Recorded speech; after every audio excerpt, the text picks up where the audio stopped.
Outro olhar. A apresentação Kleber Benvenu. Olá, bom dia família Bandeirantes, bom dia para você que nos escuta na intimidade do rádio ou também que nos acompanha aqui pela internet. Hoje nós trazemos um outro olhar, como pede o nome do nosso programa, para uma região que em si já é um outro olhar sobre o Brasil em virtude dos seus índices de desenvolvimento humano, econômico e social, a Serra Gaúcha. E o nosso convidado, Fabiano Feltrin, é prefeito de Farroupilha e justamente o presidente do CISGA, que é o Consórcio Intermunicipal de Desenvolvimento Sustentável da Serra Gaúcha. E também ele é um outro olhar, porque é político sim, mas ainda empresário e artista.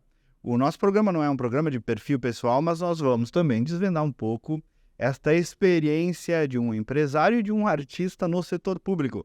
Ele que é formado em administração de empresas, tem um vasto currículo, participação empresarial em redes importantes da nossa economia, como o Bob's da Serra, o Hard Rock Café e o Hard Rock Hotel em Gramado. Na dimensão artística, é cover do Elvis Presley, há 19 anos. Seu show é legitimado, inclusive, pela própria empresa que detém a marca do Elvis. Bom dia, prefeito. Tudo bem contigo? Tudo bem, Kleber. É um prazer enorme estarmos aqui com vocês. Espero que seja bem produtivo e que a gente possa ir e ajudando a transformar a vida das pessoas e melhorando a qualidade de vida de todos. Soube que pegou bastante trânsito na vinda da Serra, né? Estamos também em transformação no sentido de novas obras. Tem muita obra acontecendo ali? Aqui também, depois de Charlotte, tem ocorrendo obras também, então faz parte dessa construção toda que está vindo de evolução e de pedagiamento, de concessões, mas faz parte também desse novo contexto. Fabiano, me conta primeiro como é que está a nossa, antes de entrar até para falar um pouco sobre Farroupilha também, como é que está a nossa Serra Gaúcha em termos de momento de desenvolvimento econômico e social, para os nativos, para investimento de fora, ligado também ao momento econômico do país. Como é que tu enxerga ali o ambiente da região, tu que és um líder regional? A Serra Gaúcha ela encontrou um momento propício já há algumas décadas de investir mais no turismo.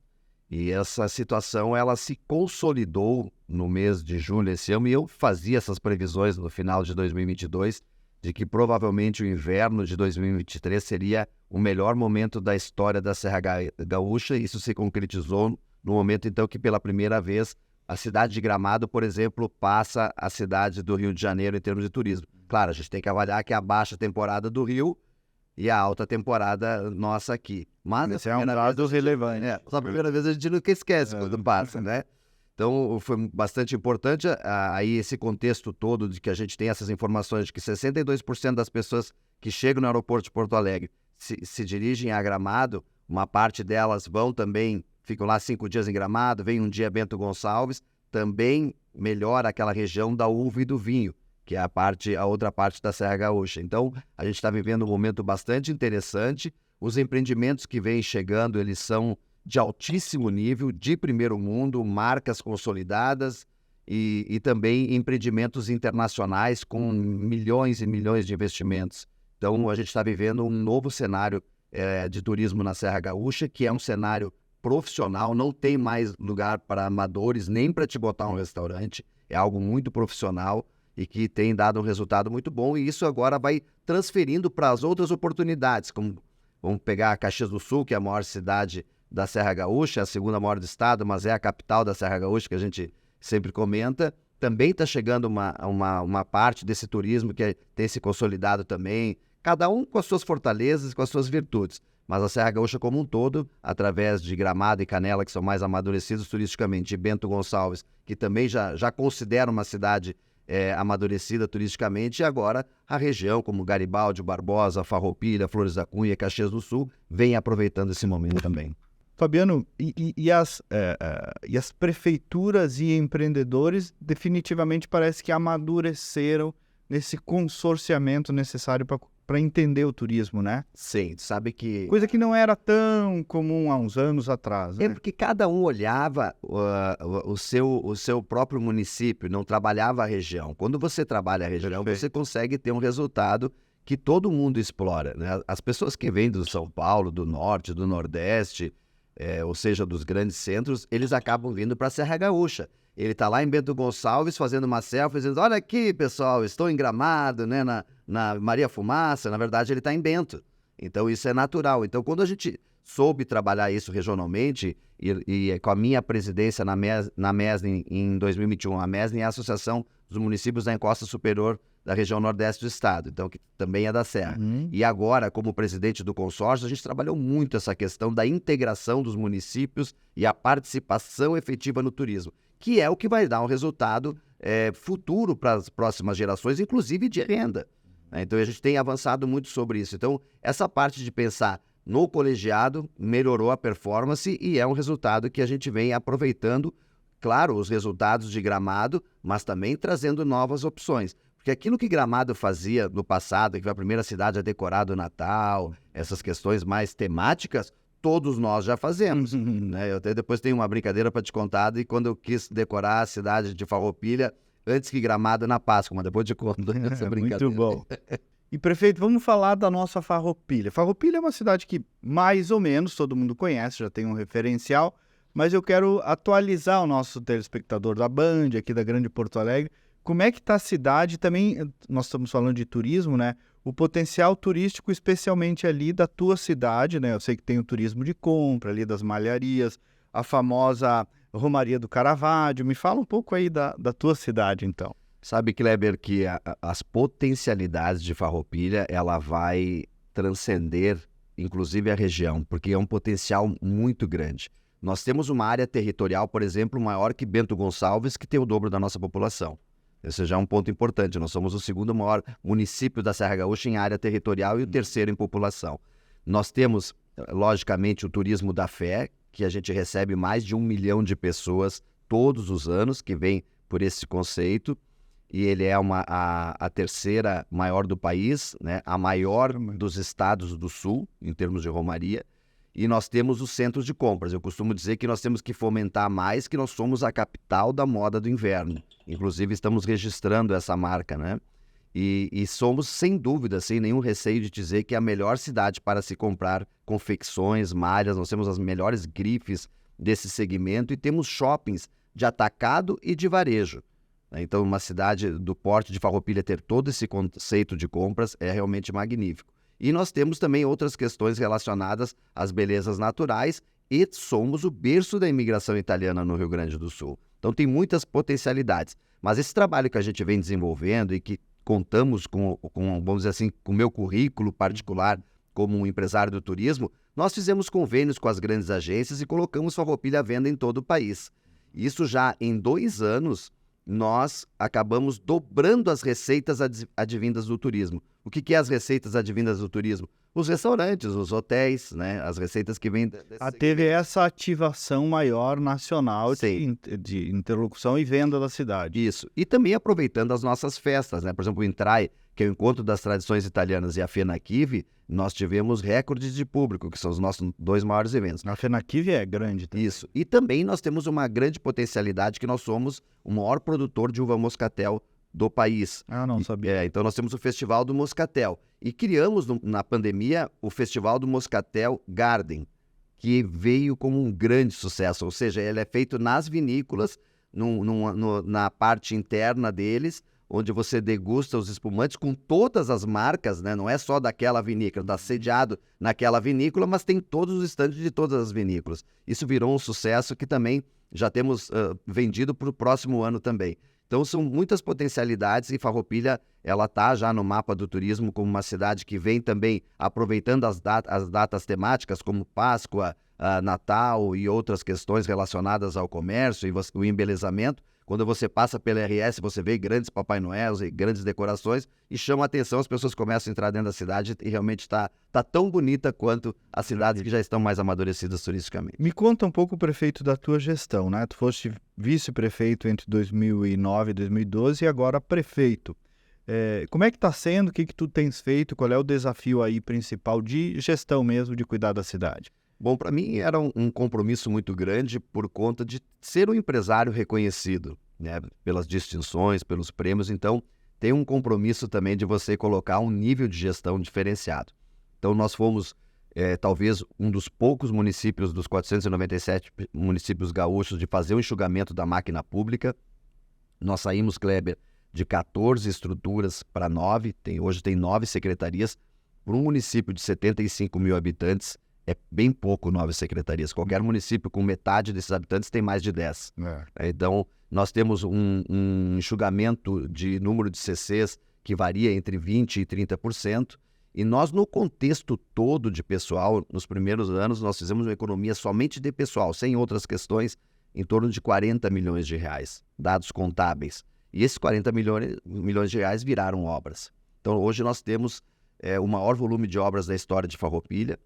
A saúde, nós temos mais de 100 mil atendimentos a mais do que era feito no passado somente nas unidades básicas, que também é um volume grande para uma cidade desse número de habitantes. E na educação, nós dobramos o número de vagas do ensino infantil. Então, nós fizemos um trabalho que realmente ele é reconhecido pelos órgãos oficiais, pelo Estado, né? Reconhecido com certificações, pelo SEBRAE, reconhecimento da Secretaria do Estado da Saúde, reconhecimento na educação. Então, a gente está indo realmente muito bem. E num momento difícil de pandemia, de nevascas, de duas secas, agora das questões climáticas. Mas nós estamos muito felizes e agora a gente pretende dar sequência. Lembrando que nós criamos também o Compliance, foi o primeiro município gaúcho a implantar a rotina do Compliance. Não tem reunião sozinho, né? Eu tenho o primeiro gabinete compartilhado do Brasil com prefeito e vice no mesmo gabinete. E mais do que isso, o meu vice tem lei específica para assinar como prefeito também. Isso dá uma velocidade muito grande, cria a rotina do compliance e você melhora o nível de atendimento para as pessoas. Isso é visível também, né? Até pelas suas redes sociais, mas eu conhecendo um pouco os dois, tu e o vice-prefeito Jonas, vocês meio que tocam junto mesmo, né? Tu criou esse consórcio de gestão, digamos assim, né? Sim, e trouxe isso das empresas, né? Eu tinha esse modelo de negócios junto com o meu irmão e implantei isso na prefeitura e deu muito certo. Nas primeiras reuniões das associações dos municípios, só iam os prefeitos, e eu sempre levando meu vice. Na terceira, quarta reunião, já estava todos os vice lá. Isso melhorou também essa relação. E me conta, prefeito, em termos de receita, nessa perspectiva da reforma tributária, essa dependência de emendas parlamentares, como é que vocês estão vendo esse cenário? É muito triste, né, Kleber? Você tem que ir lá em Brasília, né? E aí tu sabe que tu tá recebendo. Quando tu recebe a menor emenda, aquilo, para quem tem um pouquinho de conhecimento, que é o meu caso, do meu vice, tu tá recebendo uma esmola. Porque se é a menor emenda, ele só tá dizendo, mais um. E aí tu tem que agradecer, depois ele te mostra o número de votos que ele fez na tua cidade, você fica com um compromisso. É muito triste para os prefeitos. É um sistema Mas muito é o jogo. difícil. Mas é o jogo, tu tem que ir lá, abraçar, agradecer. E tem pessoas boas que ajudam mesmo, né? Mas fica aqui a dica, aquele que te dá o menorzinho, assim como tu é mais um, tu deputado também é mais um pro prefeito. Alguém disse que é o caixa automático, te dá teu dinheiro e tem que aplaudir o caixa automático, agradecer. E a gente está vivendo, né, dados públicos, né, Kleber, da Confederação Nacional dos Municípios. 56% dos municípios hoje não fecha a conta entre a receita e a despesa. Ou seja, a despesa está maior do que a receita. Então, tem calamidade pública nos municípios. Aquilo que o Estado enfrenta, logo já está chegando nos municípios e daqui a pouco ele vai chegar num volume tão grande que vai ter que ter uma decisão muito grande da União de poder melhorar essa participação dos municípios, porque vai quebrar os municípios. Hoje, quem tem fundo de previdência próprio, que é o caso de Farroupilha, que é o caso de Caxias, que é o caso de Bento Gonçalves e tal, Caxias, por exemplo, o rombo é 6,6 bilhões de reais, o rombo do fundo de previdência. Então, vai muitas décadas de previdência. E muitos não demoraram para mexer, né? É um problema que se ignorou, né? No primeiro mês de governo, o que eu fiz foi de que os novos servidores, eles têm o teto do INSS. Então, a gente vai tomando as decisões, mas tudo isso é a longo prazo. Agora, se você não fizer a rotina do dia a dia, eu sempre digo, Farroupilha, se tiver uma má gestão, em um ano quebra também. Então, tem que tomar muito cuidado. Nesse contexto, como é que vocês veem essa proposta do governador Leite de aumento do ICMS, que no fundo repercute mais receita para os municípios também? É uma situação em que você tem duas questões. Uma, da população, que ela acaba tendo um custo que quem acaba pagando é o consumidor, é o cidadão, são as pessoas com menos renda, porque ela vai para o produto e acaba, então, como o brasileiro tem uma renda muito baixa, isso vai impactar em mais vendas para o comércio, para o mercado. E se você não tiver o aumento, os municípios também não vão ter as receitas suficientes para pagar as suas contas. Então, tem que encontrar um modelo de que todos se envolvam, a União, o Estado e os municípios. O que eu falo sempre é que eu sou municipalista, precisa ter mais recurso aonde as pessoas vivem.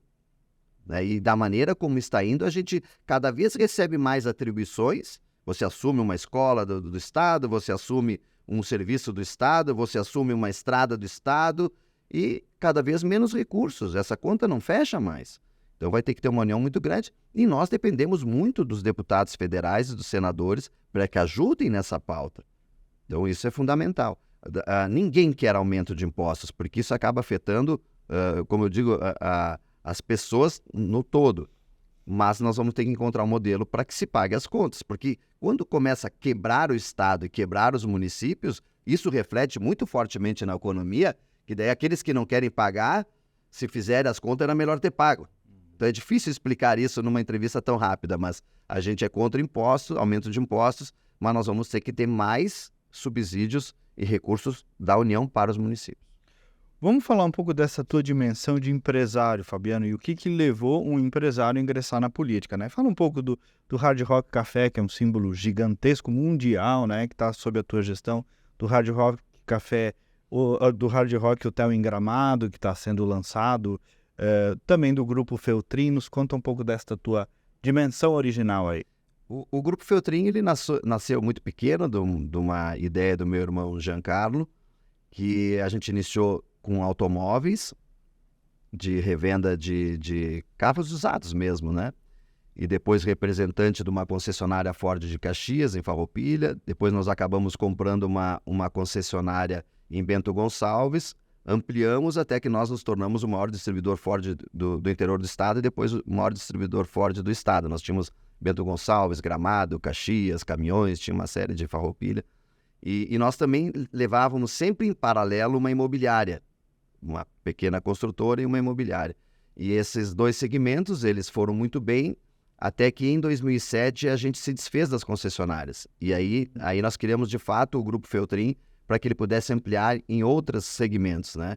Com a Ford Motor Company, você sempre tem uma relação de informação. Você sabe o que está acontecendo no mundo, você tem as questões da economia. Tem um termômetro ali direto. E nós queríamos continuar tendo essas informações. Então, nós ampliamos para redes de fast food. Hoje, o Grupo Feltrin tem aproximadamente 20 empresas das mais diversas redes de fast food, tecnologia digital, construtora, urbanismo, a questão das marcas nacionais e internacionais, como o Bob's, o Hard Rock, Oca de Savoia, bastante coisa assim, né? Então, por isso que também eu tenho um período na política, mas também tenho que retornar, porque quando a gente fala do Grupo Feltrin, está falando de duas pessoas, né? Que é eu e meu irmão Giancarlo. Que são quem toca essa banda aí. Isso, e tem a filha dele, que tem aproximadamente 28, 29 anos, que também está nos ajudando, mas eu era a parte mais comercial, então é necessário que se retorne. O Hard Rock é uma potência mundial.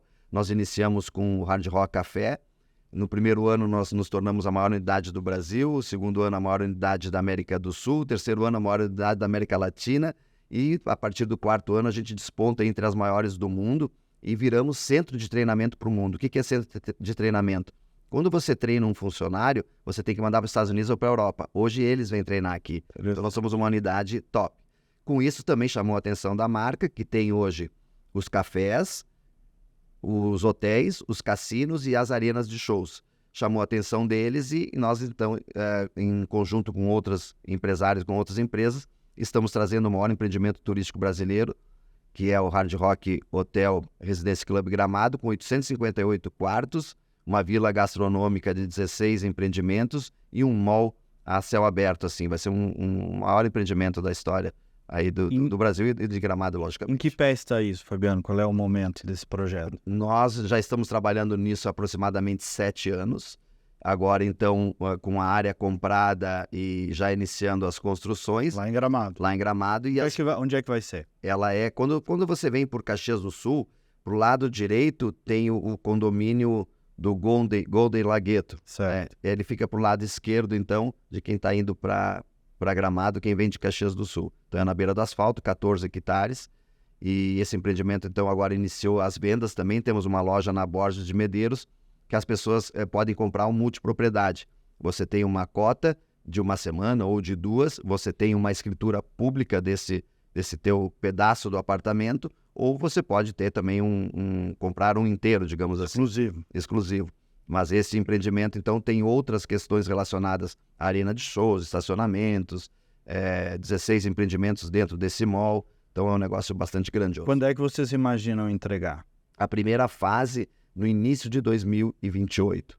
A primeira entrega, que daí, para ter um resumo aqui, é mais ou menos a metade desses apartamentos. Interessante. Agora, quando tu falaste aí, Passan, estou precisando voltar, né, para as minhas empresas. É uma decisão tomada? Como é que está isso politicamente? Sim, é uma decisão tomada. A comunidade Farroupilha já sabe? Eles imaginam. O que acontece, Kleber? Uma pessoa como eu, tu tem que saber as tuas fortalezas e as tuas fraquezas. Eu tenho uma fortaleza muito grande, que é o MAP, né? O mapeamento do teu perfil estratégico. Eu tenho, a longo prazo, minha nota de 0 a 10 é 10. Então, eu programo tudo que eu vou fazer lá na frente.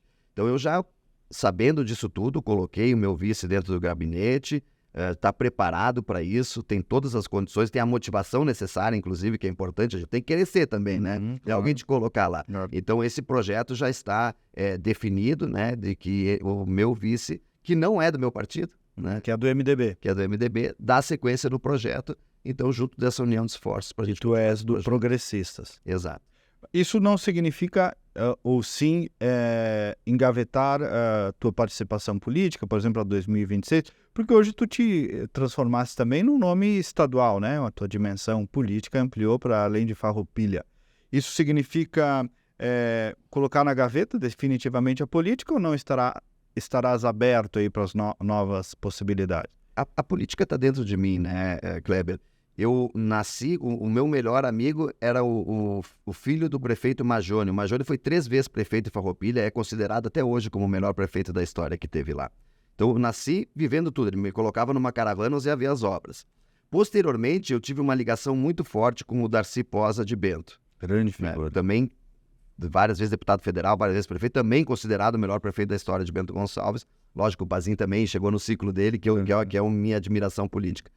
E eu também tive a questão da minha família. Minha mãe foi a primeira vereadora mulher de Farroupilha. Meu pai foi cotado várias vezes para ser prefeito, mas ele não gostava. Meu pai não gostava de se dispor com ninguém. E política, tu sabe como é que é.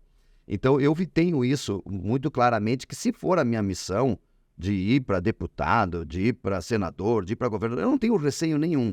Né? Você, mas tu tá aspirando demais, né? Não é que eu estou dizendo que eu queira isso. Eu estou dizendo que eu tenho condições para isso. Tenho currículo para isso, tenho bagagem para isso, estudo política a minha vida inteira, tenho várias formações políticas também. E tenho também as minhas vitórias, né? Eu nunca perdi uma eleição. Então, né, a gente tem todas as condições. Mas isso tem que ser demandado pela comunidade. O que a Serra Gaúcha quer de mim? O que o Estado quer de mim? Então, depois a gente vai aguardar. Com certeza, em 2025, vai aparecer muito quem é o Fabiano Feltrin, porque você não consegue dizer o que você fez estando no governo. Quando você sai, as pessoas vão ver o que tu fez. E a outra questão é também de você entender o que as pessoas querem de ti para te ajudar o nosso Estado. E nós precisamos de empreendedores dentro da política, né? Então eu tô preparado. Mas em 2025 eu tenho essa questão de nós estarmos avançando e eu vou ficar um bom tempo em Gramado, inclusive, por causa da construção. Apesar destas dificuldades que tu mesmo citaste aqui, algumas da política, tu ainda é otimista em relação ao papel da política no tecido social? Total, Kleber, porque a política é para as pessoas que mais precisam. O empresário é só tu desburocratizar, que ele vai fazer acontecer. Eu acho que nós precisamos agora encontrar um modelo de enxugamento da máquina pública para que ele entregue bons serviços essenciais. O que é os serviços essenciais? A saúde, a educação, a segurança. Aquelas questões de deixar um Estado muito inchado, isso não tem mais como fazer. Mesmo que as pessoas gostariam que fizesse, não vai mais fazer, porque isso não tem dinheiro. Então, temos que enxugá-lo para ter os melhores serviços nas áreas essenciais. Aí você vai ajudar as pessoas que mais precisam. Então eu tenho esse conceito de que é através da política e incentivo à economia que nós vamos dar a volta. Mas não vejo muito isso acontecendo, sabe? Pelo contrário. Então eu acho que eu posso ajudar. Então mas tem que ter mais pessoas pensando como nós. E me conta, por fim, desta tua dimensão artística, que se bobear, a mais interessante de todas, né? Pelo menos do ponto de vista lúdico, né? Que é esse teu desempenho como cover do Elvis. Como é que surgiu isso? Como é que me dá essa Bom, primeiro vamos ter que explicar, né, Kleber? Que eu tô com o cabelo grisalho porque eu fiz um transplante capilar justamente por causa dos shows do Elvis. Para continuar mais parecido com ele. Eu acho que é uma questão que tu tem que ir compreendendo. O que vale nisso foi a atitude, porque eu não sabia nada e me convidaram para fazer um show, cantar uma música do Elvis. Isso quando? Isso foi em 2004, 2005. E eu tinha, vamos dizer assim, um sonho antigo, que lá na minha infância, na adolescência, eu queria montar uma banda, a gente comprou todos os instrumentos, não deu certo, a gente não conseguiu se apresentar em lugar nenhum. E o meu irmão disse, vende isso aí, vamos comprar mais um carro para botar para vender. Né? E foi o que aconteceu. E foi um sonho frustrado. Quando eu fui me apresentar pela primeira vez, as pessoas não queriam que eu saísse do palco. E nesse mesmo dia, quando eu desci do palco, um superintendente do Banco do Brasil me disse, olha, eu quero o teu show sábado que vem. E eu não tinha um repertório ainda. Foi uma apresentação de brincadeira. Nós tivemos que ensaiar toda aquela semana para fazer o show pro Banco do Brasil, porque o cachê era muito bom. E os músicos dependem disso, né? Já gerou negócio, já despertou empreendedor aí. E eles viram em mim a solução para a banda deles, né? Deles que acabou sendo minha depois. Então a gente, daquele período até antes de eu ser prefeito, eu nunca parei. Eu cheguei a fazer, durante muitos e muitos anos, em torno de 15 shows por mês. É bastante. É bastante, chegar a fazer... Virou um negócio também. Chegar a fazer num sábado 3 shows. Né? E aí percorri o mundo, né? Fiz 1.500 apresentações em 19 anos no Brasil e em vários lugares do mundo. Foi aí que eu ganhei o concurso de melhor cover de Elvis Presley da América Latina. Ganhei um concurso com o hard rock, eu era um apaixonado pelo hard rock. E esse contrato me dava a condição de me apresentar nas casas, nos cafés e nos hotéis do hard rock.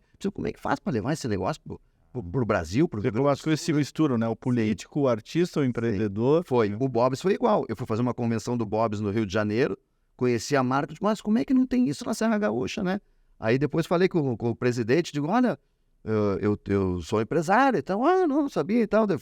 Na mesma semana eu assinei contrato, trouxemos a marca para... Então, o show do Elvis me abre muitas portas também, né? Eu tive essa condição de também performance de negócios. Mas a carreira ela é muito profissional, eu sustentei minha família por muito tempo, porque empresário sabe, tu acaba nem tirando dinheiro da empresa, né? Tu tira lá um pequeno prolabore. Que tu leva para casa é bem menos do que parece. Eu sempre muito de shows de Elvis e das minhas palestras também, né? As minhas palestras, que foi a última, que foi denominada Um Novo Mundo, Uma Nova Vida, ela percorreu o país inteiro também. Mas ainda antes sobre o Elvis, imagino que tu seja admirador dele. O que o Elvis tem de diferente para ter se tornado essa figura mitológica, Fabiano? Ele foi o primeiro em quase tudo, né? Os artistas dizem isso, né? O Elvis foi inovador em tudo. Então, primeiro que ele levou as multidões para os shows de rock and roll. Aquelas danças dele chamam muita atenção, além da voz, das músicas, etc. Depois ele foi o artista mais bem pago de Hollywood, dos cinemas. Depois ele criou o primeiro acústico do mundo, com aquela roupa de couro preta e tal. Aí depois ele foi o primeiro artista a se apresentar com orquestra, com maestro. Então foram muitas questões relacionadas à inovação. Só que o Elvis tinha uma coisa, ele era muito carismático e tratava todos os fãs como se fossem clientes. Isso faz parte da minha palestra também. E qualidade artística, qualidade musical. Cada música, cada take, né, para gravar uma canção que as pessoas levam lá, sei lá, 10, ele demorava uma tarde inteira. Ele era criterioso. E essa coisa do cover em qualquer área artística e musical, às vezes é meio caricata, né? Como é que foi fazer esse equilíbrio em transformar isso num modelo aceitável, inclusive, pelos fãs? Sim, isso é bem importante. É a profissionalização, né, Kleber? É de você ter ensaio de voz, de canto, de inglês, de você fazer as coisas certas que não fique caricato, de você ter, por exemplo, os trajes são feitos pelo mesmo alfaiate que fazia para o próprio Elvis. Cada traje desses custa 40, 50 mil reais. Desse Leva jeito. um ano para ficar pronto. Então, é altíssimo nível. Hoje eu tenho lá em Farroupilha o Stone Hall, que é um complexo garden turístico, né? Um complexo turístico com vários empreendimentos. Lá dentro tem um museu que conta a história do Elvis desde que ele nasceu até a sua morte, que é algo que só tem em Graceland, na casa dele. Então, é muita profissionalização. E é muito investimento também. Né? A gente levou como algo, como negócio. Então, tem isso também. E essa dimensão do artista e o risco de não ser bem interpretado na política, né? Um candidato a prefeito, que é cover do Elvis, como é que tu criaste esse equilíbrio também e para a comunidade compreender essas tuas várias dimensões? A oposição, então, batia, né, no Elvis, só sabe fazer show, né? Batia como demérito. É um palhaço de circo, sei lá. E eu fui para a eleição de vice com a Suíça e o meu topete, porque eu tinha show quase todos os dias. Aquele era tu. Então, eu sempre fui assim. Então, a minha primeira experiência como vice, né, foi muito bem reconhecida como Elvis. E quando eu fui para prefeito, eu fui como Elvis. É o prefeito Elvis. Não escondeu a identidade. Só que a diferença é que quando você vai para as áreas, vamos dizer, de maior vulnerabilidade, ou então na classe empresarial, todo mundo me conhecia. Então, claro. o bom é que a oposição não me conhecia, então era tranquilo, assim, eles batiam onde era a minha fortaleza, erraram completamente, não tinha um critério para dar uma ajudada. Bater na fortaleza do adversário acontece muito. Vamos bater e o cara só cresce, né? Igual a pão, amassar e o pão cresce. E é o que eles vão fazer agora de novo, então eles pessoalizam, vão bater nas pessoas, né, enquanto a gente fala de projetos.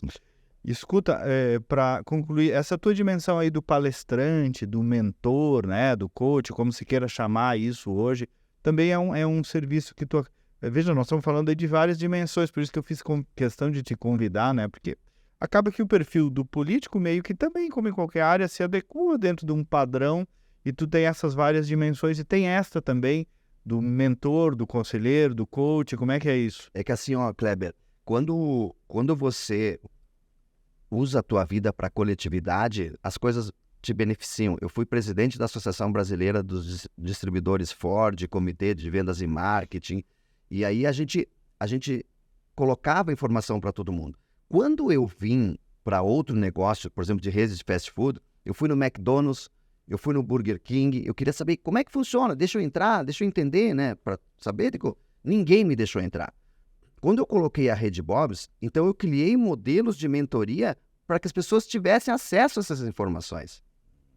E aí isso acabou me levando para ter um trabalho que eu prestava mentorias para pessoas físicas, para empresas grandes e pequenas, gigantes até. Eu cheguei a prestar mentorias com empresas de 25 mil funcionários.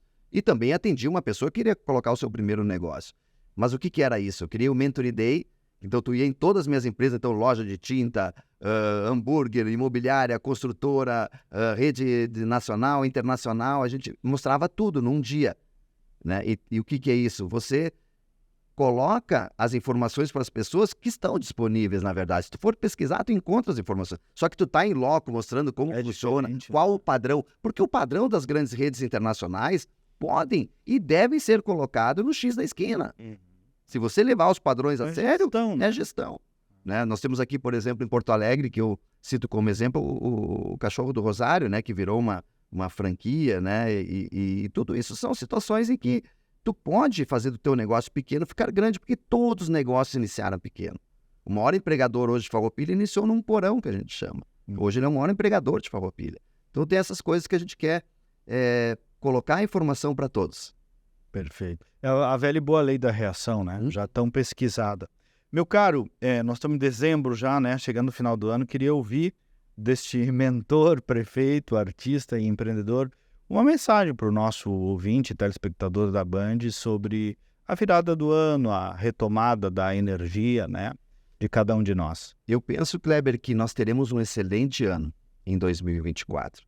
Nós temos alguns sinais que nos mostram algumas fortalezas do Brasil, o maior produtor de alimentos do mundo, com todos os problemas que a gente tem, a questão também de que o Banco Central, ele é um autônomo, com todas as dificuldades, mas a gente tem fortalezas muito grandes, a gente tem uma inserção muito grande e avançando muito no turismo. Nós temos questões que temos também que são relacionadas ao povo, ao jeito do brasileiro. O brasileiro é um povo que dialoga, que debate, que discute, mas ele é acolhedor.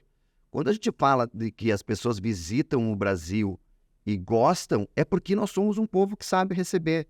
Então, eu acredito muito no nosso futuro, acredito nessa nova missão também de cada um de entender mais um pouquinho sobre a coletividade. Por mais que as pessoas digam, não, mas a pandemia piorou, as pessoas ficaram malucas. Não, é um processo de amadurecimento espiritual e tudo é um contexto de vida pela coletividade. Eu entendo que nós somos um povo a dar exemplo para os outros, inclusive. Então, eu estou muito otimista para o ano de 2024 e para o futuro também. E a gente melhorar a educação. Eu fui o primeiro município a trazer agora da Serra Gaúcha a sala Google, para a gente ter mais experiências para que esse jovem também saiba da sua responsabilidade futura. Porque se nós não cuidarmos da educação, nós não vamos ter uma população e uma cidadania melhor. Então, eu acredito muito no futuro e quero fazer parte dessa construção também. Então, eu estou muito otimista. Muito bem. Eu vou pedir para a nossa técnica colocar de fundo o som do Elvis, porque parte dos ouvintes devem ter ficado com saudade dele. Enquanto nós vamos encerrando o programa, te agradecendo, Fabiano, desejando feliz ano novo para ti, para a tua família, para a comunidade Farroupilha, para o Jonas, para todo mundo. Os ouvintes da Bandeirantes podem acompanhar pelas redes sociais a íntegra do nosso programa, que tem um pouco mais do que os 30 minutos que vocês acompanharam aqui. E nós voltamos no próximo sábado com mais uma edição. Até lá, bom dia, bom final de semana.